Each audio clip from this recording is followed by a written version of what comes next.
My name's Simon Fletcher. I'm a facilitator for leading teams. We've been working in culture change, leadership, team alignment and development programs for over 20 years. Thanks to Vold Performance for allowing us to be a part of their leadership and culture series. What I'd like to do is just introduce our high performing teams model. This is the model that we use to facilitate our programs, but I guess at the end of the day it's what we believe are the key components of a high performing team. The first and probably one of the most critical elements of a high performing team is high performing leaders. For us, leadership isn't just about titles, and you don't necessarily become a leader through tenure. We believe that leaders are the people that model behaviour the best, and that then allows them to start to reward and challenge others. Having a clearly defined and understood common purpose, or knowing why a team or business exists, really should guide and support the team and individuals in their decision making. It's got to align the team, it's got to bring us together, and it's got to allow people to understand the role that they play within the team, and that everyone plays a role in us achieving that purpose. We had a really good example of this about 10 or 12 years ago within leading teams. Our purpose as an organisation is to help teams and individuals improve their performance. We had an opportunity at that point in time to pitch for a job with a prospective client down in Victoria. It was going to have a significant impact on our bottom line. At that point in time in the business, we needed revenue and they needed facilitators to run a program for them. While we were sitting around our boardroom table discussing how we were going to pitch for this work, one of my colleagues said, but their program doesn't link back to performance. So we ripped it up and we threw it in the bin.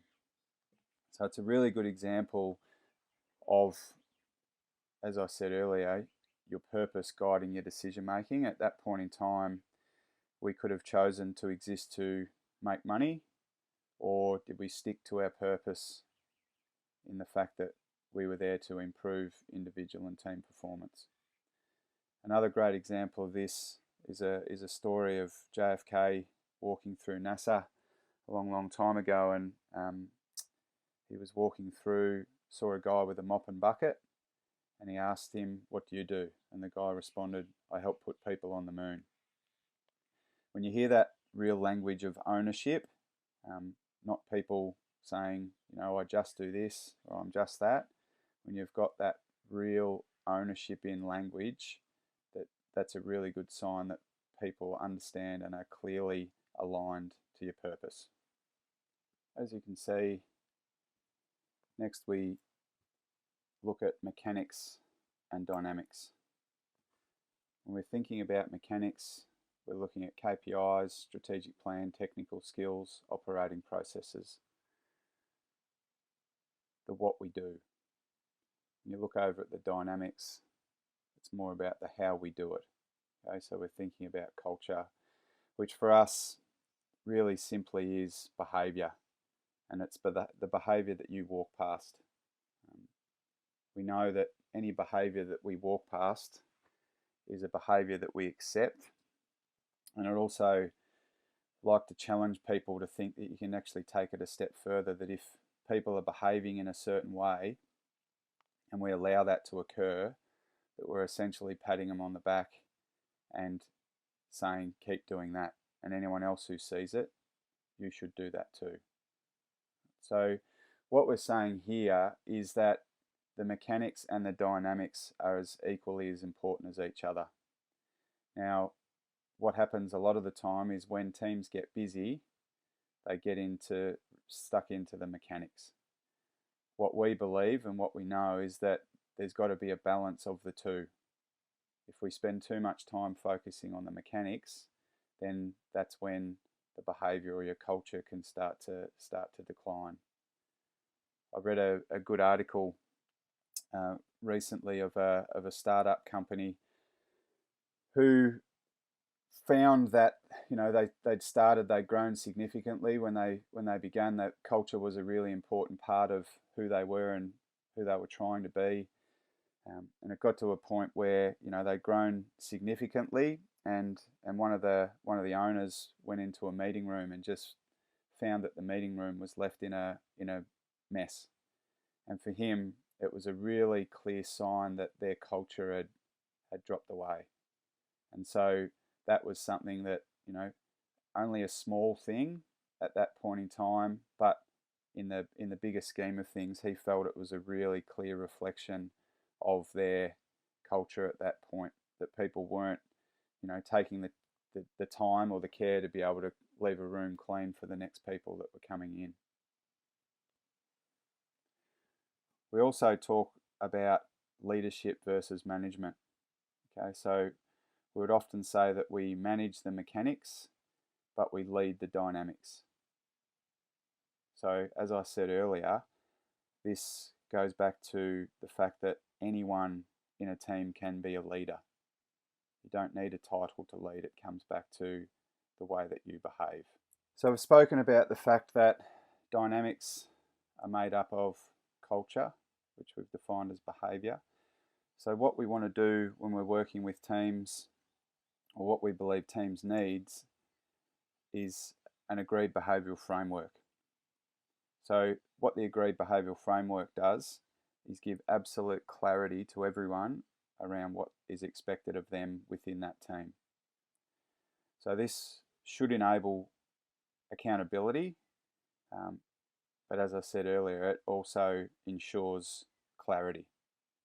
So when we bring new people into our environment, they may have operated in a team where a certain set of behaviours were accepted, and once they join our team, they have a really clear understanding of what is expected of them within our team.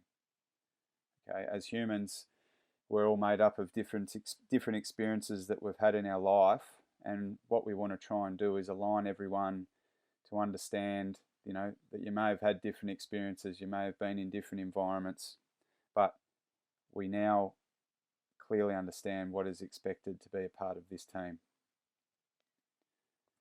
The other important part of dynamics are strong professional relationships. Okay? And again, language throughout the model is really important. If you go back to an agreed behavioural framework, that is that we all agree that we mightn't necessarily have been there to create that behavioural framework, but when we walk in and we're inducted into that framework of expectations, that I then agree to operate in that way. The strong professional relationships, again, the language, strong professional relationships. So this comes back to our level of trust and respect that we have for each other. We don't necessarily have to be best friends, but we have to have that mutual trust and respect. Now we have clarity and we have trust and respect. These two elements allow us or enable us to start having what we call genuine conversations. Okay, again, language is really important here. You may have heard of critical, crucial, difficult, those types of conversations. We believe that what that does is create a certain type of stigma about the conversations that we should be having. So we use the language of genuine. So I ask the question often of clients, what does a genuine conversation look like to them?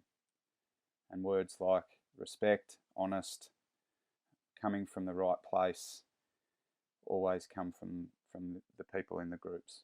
Right? So I guess the role of an agreed behavioural framework in a genuine conversation is one, as I said earlier, it's clarity. So people are having conversations about things that they've heard about before. There's no surprise, and it gives you something to refer back to throughout that conversation.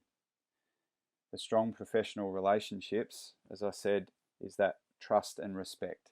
Right? So the intent and the motive behind the conversation is pure. It is coming from the right place. There's a great quote from Stephen Covey who says, in a really trusting relationship, You can say the wrong thing, but it'll be taken in the right way. In a relationship without trust, you can say everything right, right tone, right body language, and it'll still be taken in the wrong way. So when we're talking about genuine conversations, we want people to hear what we are saying. We want them to understand what we're saying, where we're coming from.